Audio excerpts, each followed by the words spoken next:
الرحمن الرحيم الحمد لله رب العالمين الرحمن الرحيم مالك يوم الدين إياك نعبد وإياك نستعين اهدنا الصراط المستقيم صراط الذين أنعمت عليهم غير المغضوب عليهم ولا الضالين أعوذ بالله من الشيطان الرجيم بسم الله الرحمن الرحيم الحمد لله رب العالمين اللهم صل وسلم على سيدنا محمد صلاة تخرجنا بها من ظلمات الوهم تكرمنا من بالفهم وتوضح لنا ما أشكال حتى يفهم إنك أنت تعلم ولا نعلم إنك أنت علام الغيوب وصل وسلم وبارك على سيدنا محمد وآله النور المذهب للنسيان بنوره في كل لمحة ونفس عدد ما وسعه علم الله وافتح لنا أبواب العلم وزينا بالأخلاق الحسنة والحلم ونور قلوبنا بنور هدايتك كما نورت السماوات والأرض ونعبد برحمتك أرحم الراحمين رب اشرح لي صدري ويسر لي أمري واحلل عقدة من لساني يفقهوا قولي يا فتاح يا رزاق يا عالم الغيب والشهادة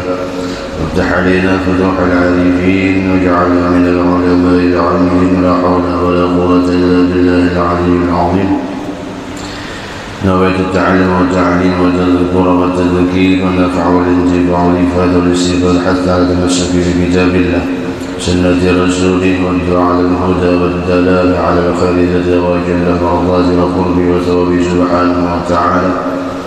قال المؤلف رحمه الله تعالى ونفعنا به بعلومه في الدارين آمين الله. قال الناقض الثالث اتقاء بشرتي رجل وامرأة كبيرين أجنبين. Bagian yang ketiga yang membatalkan, yang bisa menyebabkan membatalkan wudhu. Sebelum kita melanjutkan pembahasan tentang apa-apa yang membatalkan wudhu kembali, tentu tidak ada salahnya untuk memperbaharui niat kita i'tikaf di dalam ini masjid dengan niat nawaitu an a'takifa fi hadzal masjid muddah iqamati lillahi ta'ala.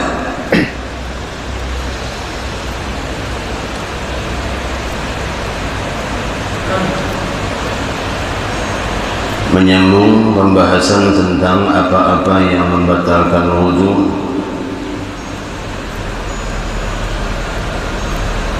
Di antaranya kemarin yang bisa menyebabkan batalnya wudhu itu adalah keluarnya sesuatu daripada salah satu dua jalan, baik dari bagian kemaluan depan atau kemaluan belakang. Kemudian lagi di antaranya yang membatalkan wudhu zawalul aqli, hilangnya akal baik dengan sebab tidur atau yang lainnya.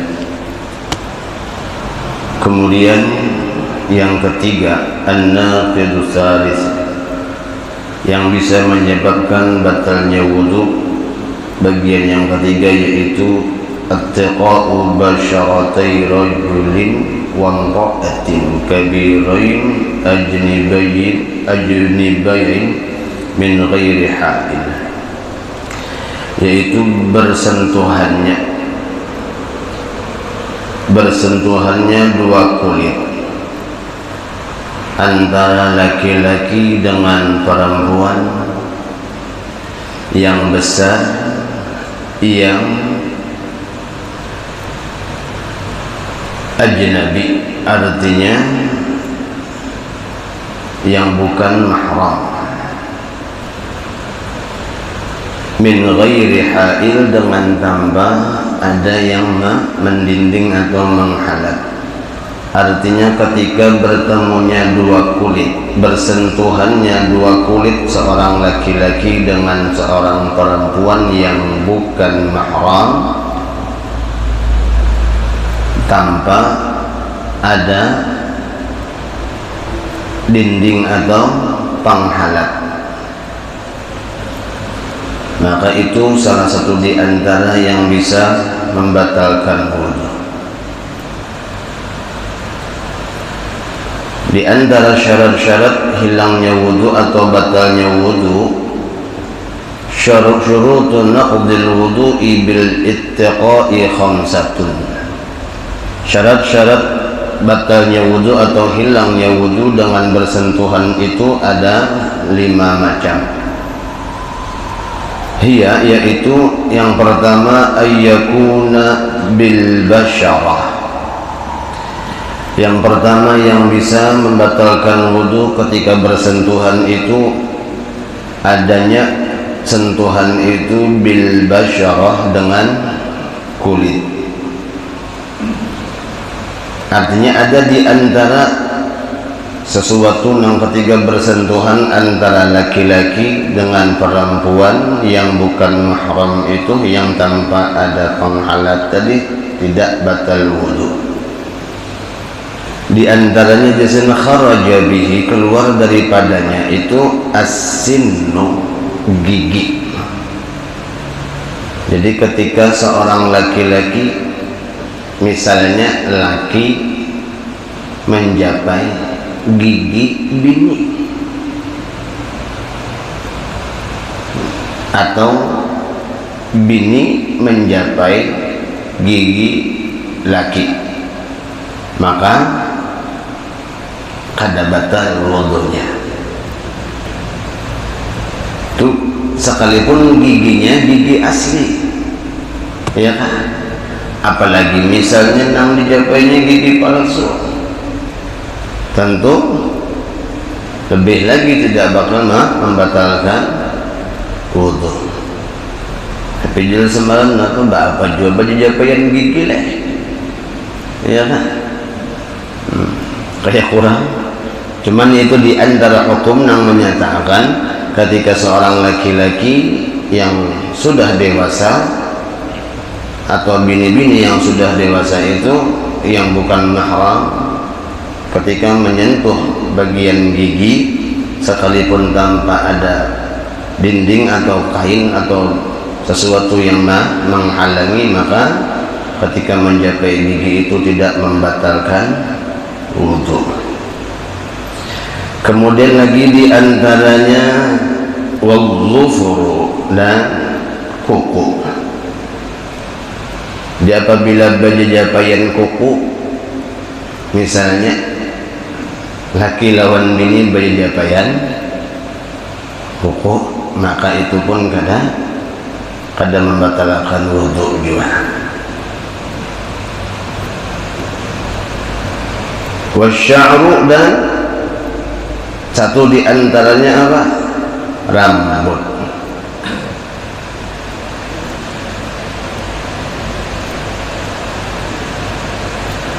Lamunnya dua laki bini misalnya hendak baju japaian bagian rambutnya, maka itu pun tidak membatalkan wudu gimana.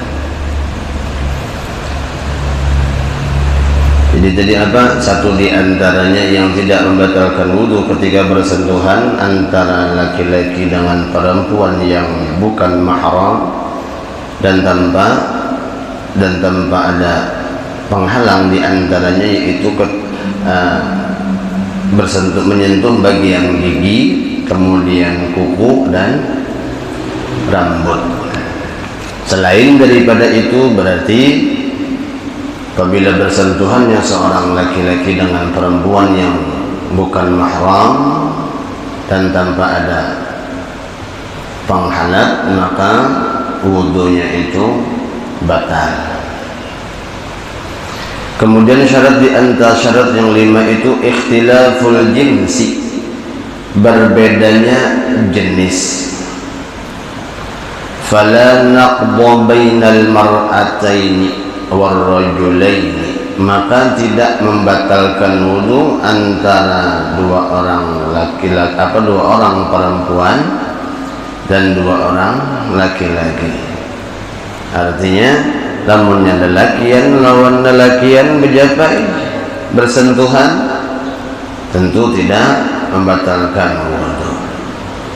Atau bini-bini dengan bini-bini misalnya, itu pun tidak membatalkan wudu. Wa kadzalikal khuntha lisyakki, dan seperti itu pula al-khuntha itu benci. Cuman ini bencinya, bancir ujar orang Banjar itu bancir nang asli. Maksud bancir nang asli itu nang mana mulai lagi dilahirkan seseorang itu sudah mempunyai, diciptakan Allah Ta'ala mempunyai dua kelamin, ya kan? Asli mulai lagi lahir sudah ada dua kelamin nang ada pada dirinya itu khunsa nang asli. Kalau nang di wadah kita nang ada ini kadang-kadang apa jurang tuh bisa jadi disambat wanita jadi-jadian, ya kan?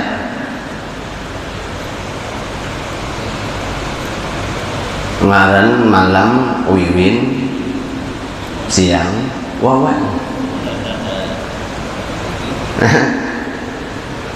Nah itu lamunnya jelas kemaluannya laki-laki, sekalipun postur tubuh atau raut wajah pakaiannya bini-bini tetap membatalkan wudu. Karena apa? Karena jadi yang dimaksud dengan khunta atau banci di sini memang asli dari bawaan sejak lahir. Lalu nang kayak apa aja menentukan lakiankah biniankah? Nah, di antaranya fuqaha menyatakan apabila memang terjadi hal tersebut, dan itu kadang mustahil lah, kadang mustahil ketika Allah Subhanahu wa Ta'ala ingin menampakkan kemuliaan, kesempurnaan, kemampuan zatnya Allah Subhanahu wa Ta'ala. Di antaranya menciptakan, mungkin satu di antara makhluk-makhluk Allah Ta'ala itu ada di antaranya yang mempunyai kelamin dua, berkelamin dua. Nah, kayak apa membedakannya? Laki-laki kah, bini-bini kah, anak nenek? Pertama dilihat daripada fungsi penggunaan kelaminnya tersebut. Apabila kencingnya yang berfungsi itu bagian kemaluan laki-laki, maka dinyatakan seseorang itu laki-laki. Apabila fungsi yang berlaku ketika kencing kemaluan perempuannya yang berfungsi, maka dihukumi seseorang tersebut tadi perempuan atau bini-bini. Kalau kada duanya panjang, siang kena nang lakian nang berfungsi malam. Nah condongnya pulang sifatnya kemana? Semakin apa ditunggu untuk apa ditunggu untuk condong sifatnya, artinya lebih dewasanya ini kemana condong sifatnya itu, apakah banyak bakawan lawan bebinian atau lawan lelakian. Kemudian lagi diantaranya untuk memastikannya itu bisa dari bagian dadanya. Setelah seandainya terjadi itu diantaranya saja. Walhasil apabila ada terjadi kayak itu, maka lain halnya operasi itu merubah daripada ketentuan Allah. Sekarang mungkin di akhir zaman ini saking banyaknya orang-orang yang pintar, lalu akhirnya kawan menciptakan merubah kemaluan yang asalnya lakian dirubah jadi bebinian. Misal ya, sekalipun ada juga yang itu tentunya melanggar daripada kudrat Allah Subhanahu wa Ta'ala dan jelas hukumnya haram, ya kan? Cuman seandainya juga terjadi, tetap karena fungsi nang asli itu dari fungsi nang berlaku lelakian misalnya dirubah jadi bini-bini, tetap seseorang tersebut tadi dihukumi laki-laki. Yang ketiga di antara syarat yang 5, ayyakuna kabiraini, bahwa ada keduanya nang laki-laki dengan bini-bini tadi sudah dewasa, artinya lebih sudah beranjak dewasa, itulah balagha hadda syahwah, balagha hadda syahwah, yang mana kedua kabirain yang orang yang dewasa tadi itu sudah sudah sampai keduanya itu daripada batasan-batasan syahwat secara urfan, secara urfi, secara kebiasaan. Nah, maksud dengan kabir yang besar, yang dewasa tadi, yang secara urut dan secara kebiasaan. Dan bihaitu law ra'ahuma sahibut tab'is salim lashtahahuma lizawaji wa illam yakuna bil ghain bi ihda alamatil bulugh thalathah. Di antara cirinya orang yang kebiasaan itu, seandainya ada yang melihat di antara satu dua nang bini-bini laki-laki tadi yang memiliki tabiat nang selamat, nah artinya kebiasaan nang standarnya orang,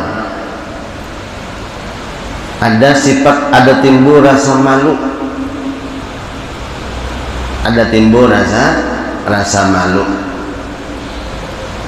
Nah, untuk mempermudah itu, sebagian di antaranya ada yang menyatakan tentangan hadd syahwah ini, batasan adanya timbul syahwat itu. Ada yang berpendapat, sebagian ulama kita, ketika anak itu sudah berumur 5 tahun. Ada juga di antara ulama kita yang berpendapat batasan timbulnya syahwat seseorang anak itu ketika berumur 6 tahun. Ada juga yang berpendapat ketika umur 7 tahun. Kenapa jadi ada perbedaan pendapat seperti itu? Ya karena di antaranya memang tabiatnya kan anak itu kan kadang-kadang tergantung kedewasaan dari segi pemikirannya. Apalagi namun sudah umur 9 tahun, itu jelas telah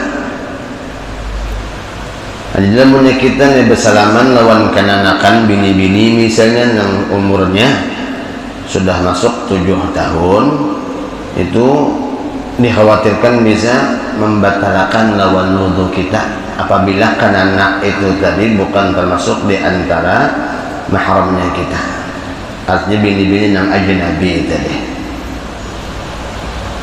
Sama misalnya kita mengambil anak angkat,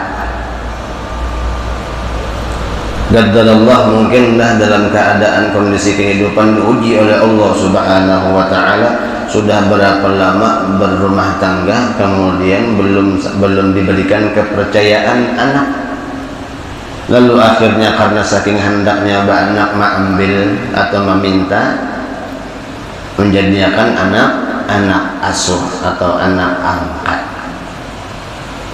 Nah, itu anak angkat tetap hukumnya yang berlaku, yaitu ajnabi, orang lain lawan kita.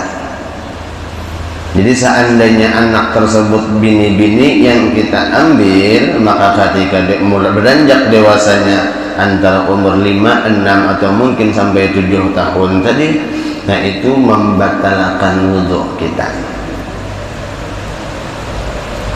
Ya kan? Lamun lelakian berarti bisa membatalkan wudhu istri kita. Nah, jadi ada baiknya bagi kita yang mungkin ingin mengambil anak asuh itu ada keterbukaan. Ya kan? Ada keterbukaan. Jadi kadang mahadang inya hendak kawin hanya berpadah. Ini sudah mulai inya kau memikirkan sudah dianggap dewasa, sudah bisa membedakan yang mana yang anunya, lebih baik ada keterbukaan bahwasanya kami ambil dari atau kami minta dari seseorang misalnya. Ada kayak yang dipelem-pelem dalam sudah hendak kawin hanya. Nah, itu sedikit ada pemburaman masalah hukum jadinya. Mulai lagi halus diambil dan sekalipun tujuannya baik, tapi di situ kadada dikisahkan tentang yang kayak apa masalah sembahyangnya seandainya ini nang ada paling mbah sudah hendak dikawinakan hanya kepada bahwasanya ikam ini bukan anakan bongkok. Walhasil apa? Anak angkat tadi itu kada termasuk di antara nang mahram. Artinya wajib apabila bersentuhan tangan dengan atau bersentuhan kulit dengan anak angkat tadi pun wajib berwudu juga seandainya hendak melaksanakan ibadah sholat yang lainnya adalah.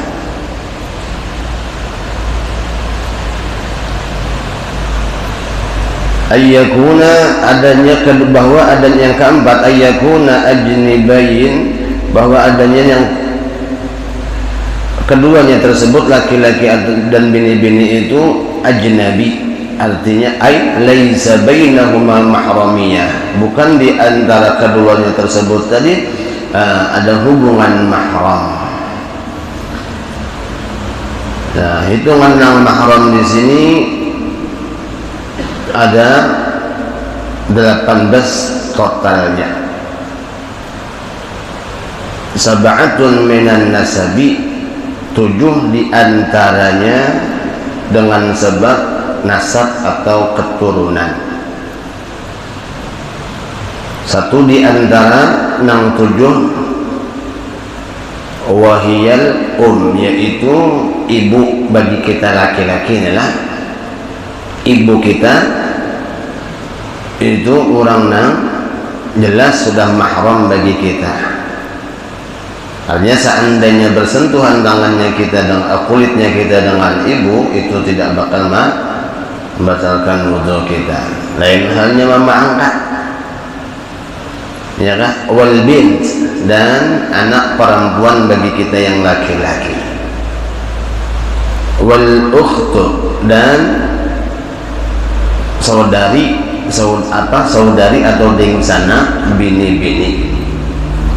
Wal ammatu, dan bibi atau saudari dari ayah, acil dingsana abah. Wal khalah, dan acil dingsana mama. Wa bintul akh, keponakan dari saudara laki-laki. Wa bintul ukht, dan saudari atau keponakan bini saudari dari bini-bini. Jadi yang pasti mama atau abah, kemudian anak, jakanya bahasa kita tuh kuitan, ya kan? Kuitan kita nang lalakian nang bebinian adalah. Kemudian anak-anak kita, kemudian lagi saudari dingsana kita nang bini-bini, acil dingsana abah, acil dingsana mama. Kemenakan kita baik nang laki-laki atau nang bini-bini. Kemudian lagi nang seumpamanya, yaitu sab'atun minar radha, 7 juga di antara nang seumpamanya itu karena nang mana saudara sesusu. Apabila ada seorang anak nang mana anak tersebut disusui oleh bini kita,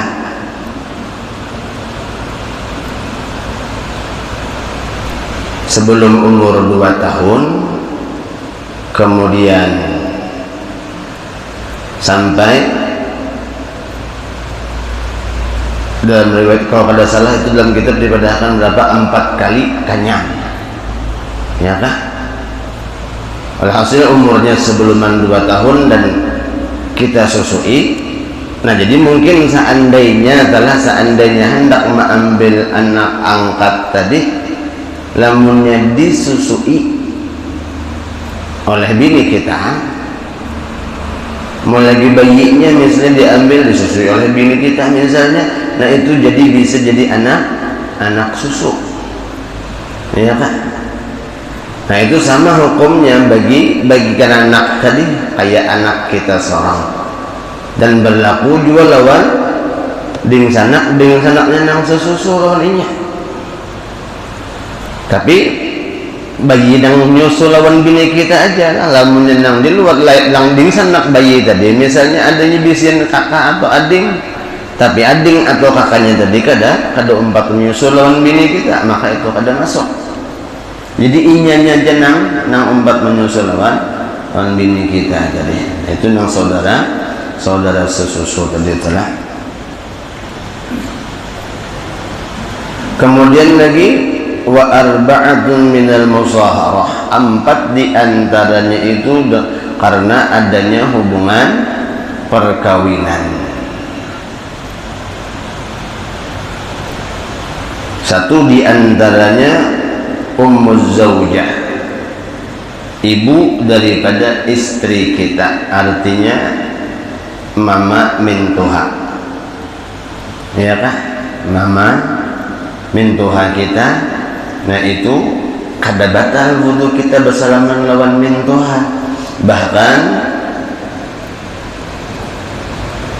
pintangan mintuha ini kada ada istilah mantan. Maksudnya apa? Seandainya terjadi perpisahan antara suami dan istri, ya kan? Setelah berhubungan beberapa tahun misalnya, kemudian karena faktor apakah pisah antara laki bini, nah hukum mertua itu tetap berlaku. Jadi kada ada istilah mantan terhadap mintuha. Ya, sekalipun misalnya kita sudah pisah lawan anak sidin, lawan mintuha tetap hukum berlaku.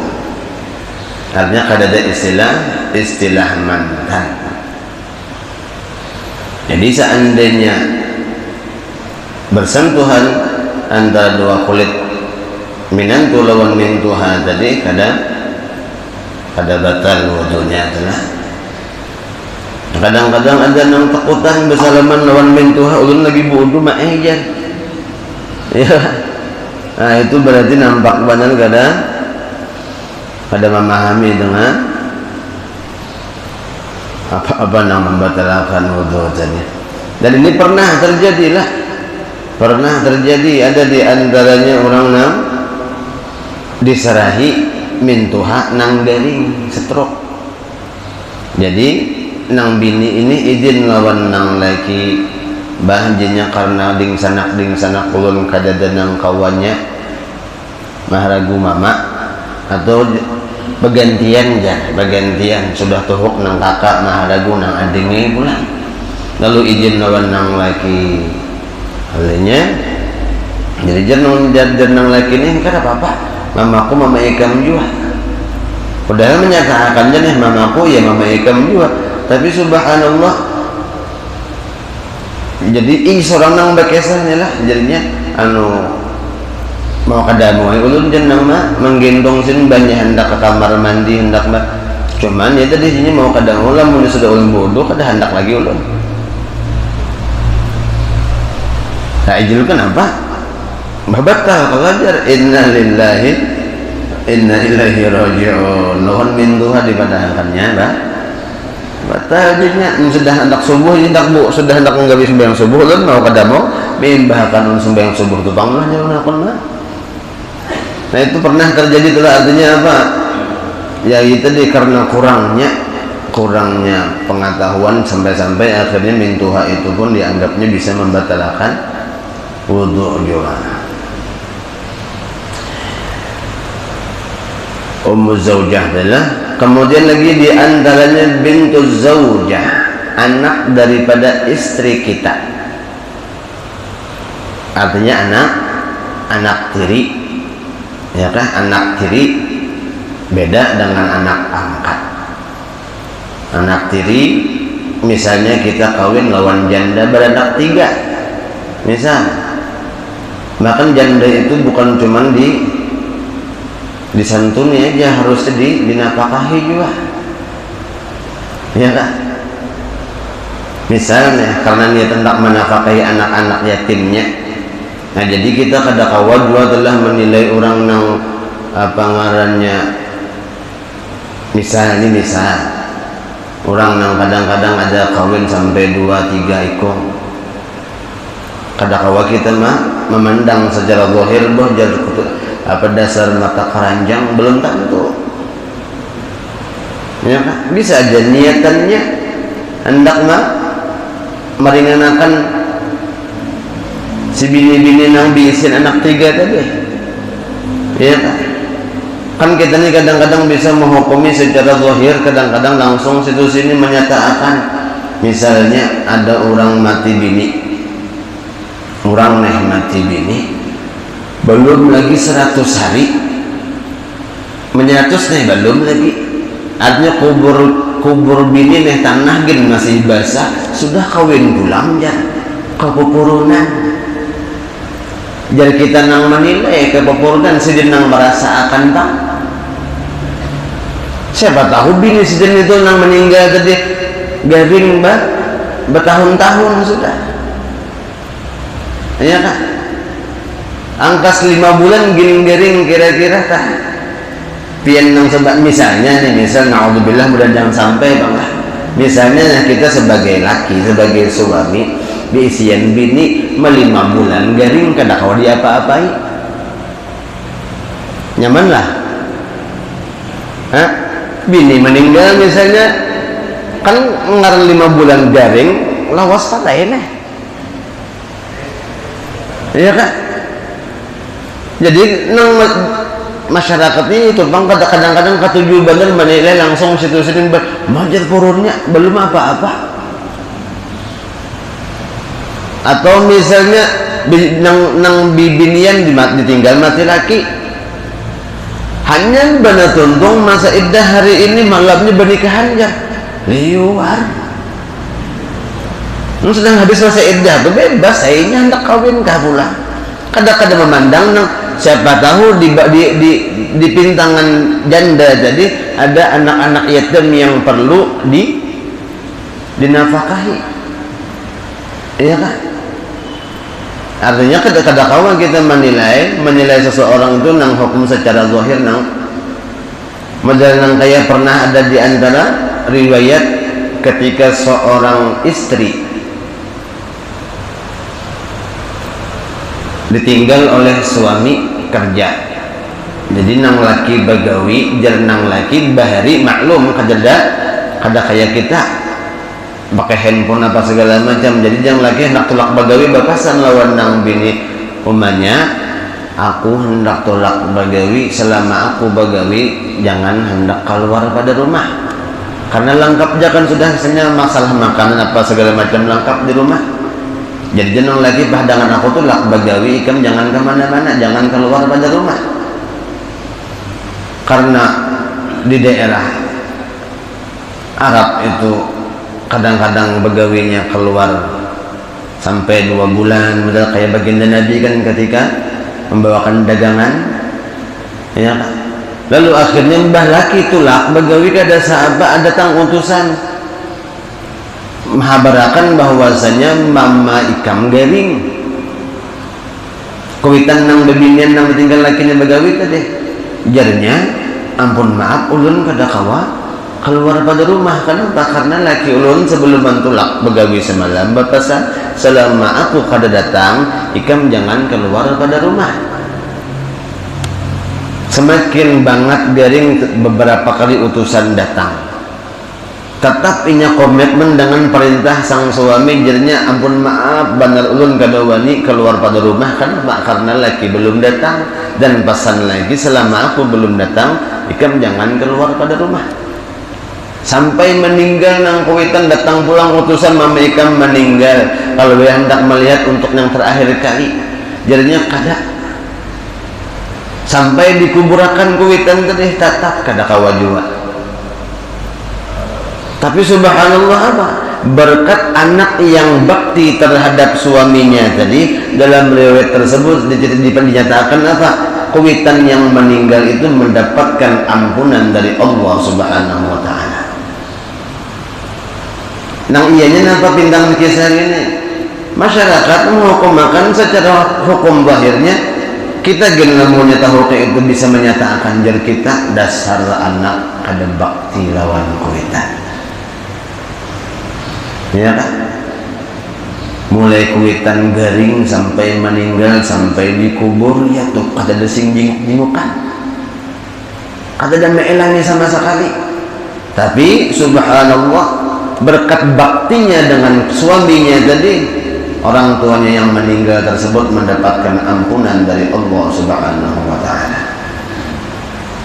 Karena apa? Karena memang ketika seseorang istri itu ketika seseorang anak perempuan itu menjadi istri daripada seseorang, hak tanggung jawab dan kewajiban itu berubah.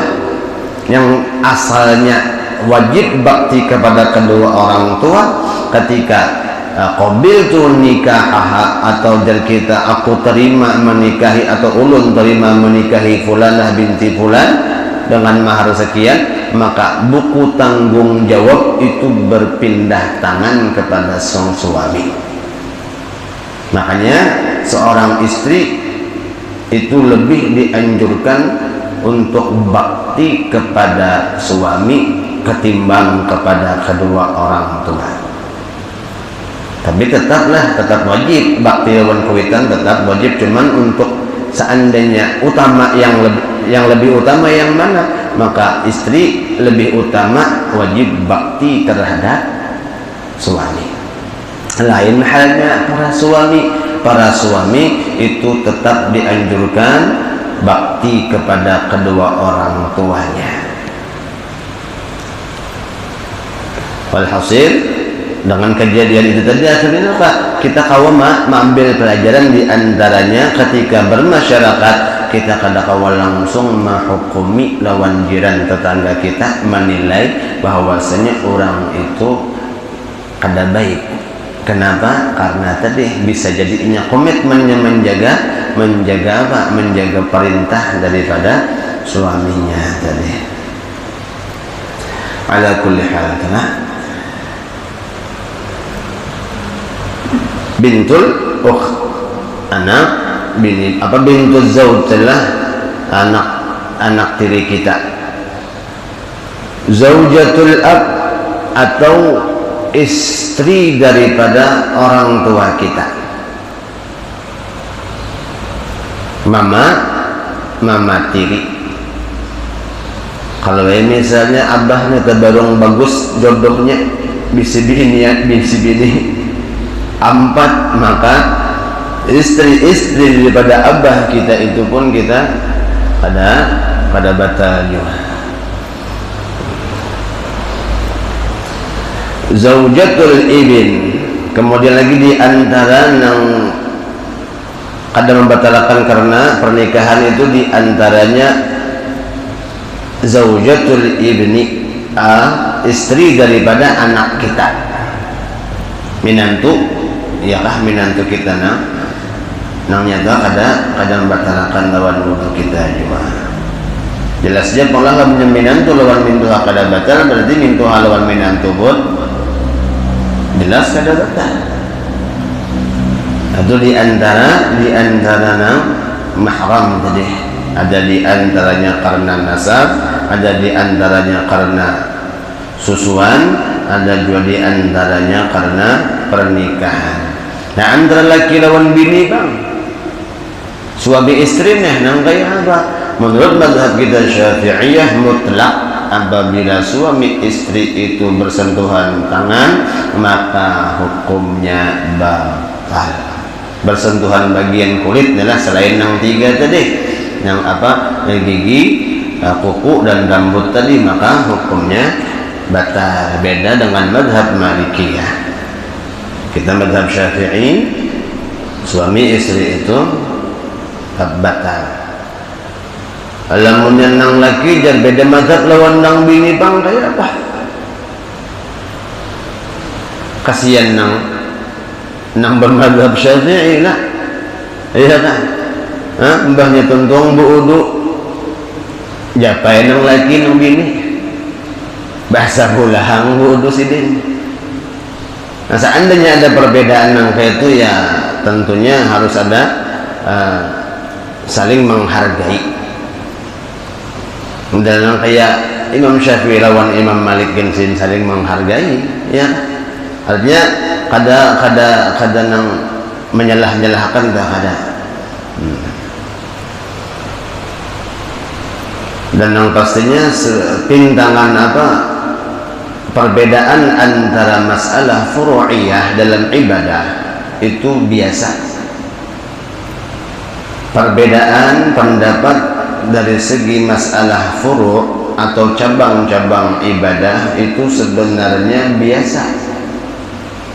Kalau kita sebagian ada di antaranya, misal sehari, 2 hari, 3 hari, 7 hari, selawi hari, 40 hari, 100 hari misalnya, baacaraan tentu ketika ada yang meninggal dunia di antara keluarga, yaitu furu' di antara atau cabang di antara cabang-cabang ibadah. Kada perlu dipermasalahkan sebenarnya, kada perlu dibesar-besarkan. Ya kan?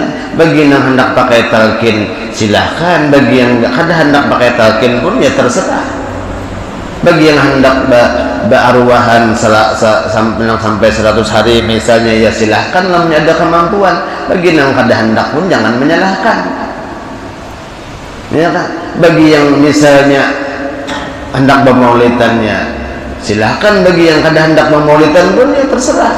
Cuman jangan saling menyalahkan. Kenapa? Karena kita umat Islamnya kayaknya sengaja diadu oleh bebuhan kaum non muslim atau orang-orang kafir supaya umat Islam kita terpecah belah. Yang pastinya selama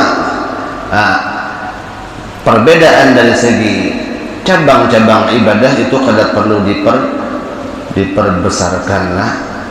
Lain halnya masalah asasiyahnya, bintangan nang rukun iman, rukun Islam. Nah itulah kalau sudah ada perbedaan berarti perlu diluruskan. Kalau masalah yang lain daripada cabang-cabang ibadahnya aja, modal nang kayak nang seikung bekunut, nang seikung kada usah. Nah itu diantaranya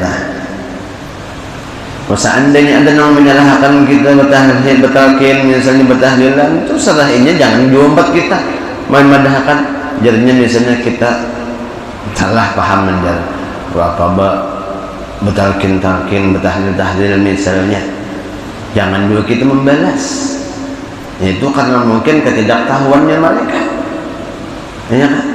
Ini banyak orang ada menghujat lawan kita membalas menghujat lawan mereka, lalu bahwa jadinya mbak antik kayak buhan kafir adalah walhasil isyraq sudah.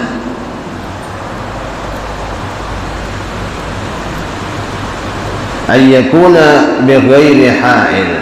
Kemudian 5, yang kelima itu bahwa tidak adanya dinding atau yang menghalangi. Fala naqda idza kana bainahuma ha'ilun walau raqiqan. Maka tidak batal di antara kedua bini-bini lawan laki-laki yang bersentuhan itu apabila ada yang menghalangi sekalipun tipis. Ya Pak, sekalipun tipis yang menghalanginya maka kada batal.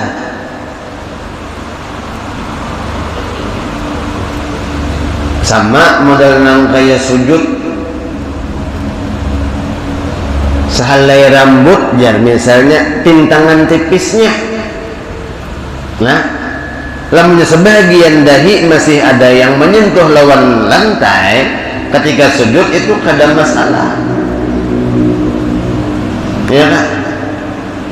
Kalau ya rambut kita misalnya panjang ketika sujud kan gugur separuh misal. Lamunnya separuh gugur tapi sebagian yang masih ada menyentuh kah atau kopiah miring gitu misalnya. Nah ada dahi sebagian masih takkan dahi apa tempat sujud berarti masih. Jadi kan kadang-kadang ilmu orang bahar itu bujur jadi kada boleh jarak anu sujud halang rambut pintangan tipisnya ya kan. Ini selambar dua lambar atau nang sebagian rambut aja nang menutup lawan bagi sebagian dahi kalau jadi masalah. Jadi kada perlu nang hendak sujud kena menyisih ya kan, supaya jangan sampai selama kita yakin bahwasanya dahi kita itu kada tertutup lawan kada menghalangi ketika bersentuhannya dengan tempat sujud maka kada. Jadi yang masalah pintangan apa tadi, pintangan bersentuhan yang menghalangi daripada bersentuhan antara dua kulit tadi pintangan tipisnya ya kan, asal merata lambunnya tipis tapi sebagian ada yang terbuka nang secara langsung berarti tetap batal, atau biarkan baju tapi ada nang sebagian nang ya kan. Kalau misalnya saking tipisnya tadi jadi kada mutlak kalau nang pintangan nang sehalainya itu pintangan nang halusnya bukan tipisnya kayak nang masalah sujud. Kadang-kadang kan orang ada saking hati-hatinya lalu banyak hendak sujud menyingkai. Kenapa jadi orang bahari kada boleh rambut menghalangi ketika sujud. Iya lamunnya sebagian lalu lamunnya nang sebagiannya kada jadi masalah. Walhasil pintangan nang mendinding tadi sekalipun tipis bendanya nang menghalangi maka kada membatalkan lawan wudu. An-naqidur rabi' bagian yang keempat yang bisa membatalkan wudu terusakan atau sambung akan datang isyraq sudah lah ulun kada bagawi kada ulun nyopian nang bagawi kasihan kena kalau terlambat ke kantor terusakan alang-alang mudah tapi nang alang-alang tujuan nyaman lah ya kan, supaya penasaran apa bang sambungannya jalan kena pulang insyaallah dalam kesempatan yang akan datang ya kan. Ampun maaf ulun mudah-mudahan apa yang disampaikan ada manfaatnya khususnya lawan pribadi dan mudah-mudahan kita kawan mengamalkan dan mudah-mudahan dengan berkat kita hadirin majelis ilmu segala dosa dan kesalahan kita, dosa dan kesalahan kedua orang tua kita, guru-guru kita dan tetangga kita dan seluruh kaum muslimin diampuni oleh Allah Subhanahu wa taala lahir batin seumur hidup. Dan mudah-mudahan dengan berkat kita hadirin majelis ilmu segala hajat-hajat kita baik hajat dunia ataupun hajat-hajat akhirat dikabulkan oleh Allah Subhanahu wa taala. Bil khusus orang-orang yang membantu atas makmurnya masjid ini, mudah-mudahan segala hajat-hajatnya dikabulkan oleh Allah Subhanahu wa taala. Mudah-mudahan kita diberikan kemudahan oleh Allah untuk bisa berziarah ke makam Rasulullah baik ibadah haji atau ibadah umrah, dan mudah-mudahan kita seberadaan semoga khusus dan seluruh kaum muslimin selalu diberikan iman yang sempurna, mati bahwa iman dapat mengucap kalimat la ilaha illallah di akhir ayat, masuk syurga bi ghairi hisab, berkumpul bersama dengan baginda Rasulullah dalam syurga. Amin ya rabbal alamin. Ala hadhihi niyyah wa qul salih bil qabul ila hadratin nabi sayyidina Muhammad sallallahu alaihi wasallam. Shalom al-Fatihah. A'udzu billahi minasyaitonir rajim. Bismillahirrahmanirrahim. Alhamdulillahi rabbil alamin arrahmanir rahim maliki yaumiddin. إياك نعبد وإياك نستعين اهدنا الصراط المستقيم صراط الذين أنعمت عليهم غير المغضوب عليهم ولا الضالين. ربنا انفعنا بما علمتنا رب علمنا الذي ينفعنا رب فقهنا وفقه أهلنا وقرباتنا في من تولك رب وفقنا وفقه بما ترتضي قولا وفعلا كرما وارزقنا كل حلال دائما وأخلا أتقيا على من أحظى بالخير ونكفى كل شر. ربنا أصلح لنا كل شؤون وقرب الرضا منك العين وقضي عنا ربنا كل الدين قبل أن تأتينا نسأل المنون وغفير واستر أنتك ومن ستر وصلاة الله تغشى المصطفى وأن الحق دعانا والوفاء بكتابه في للناس الشفاء وعلى الأهل الكرام الشرفة وعلى صحب المصابح الغرى.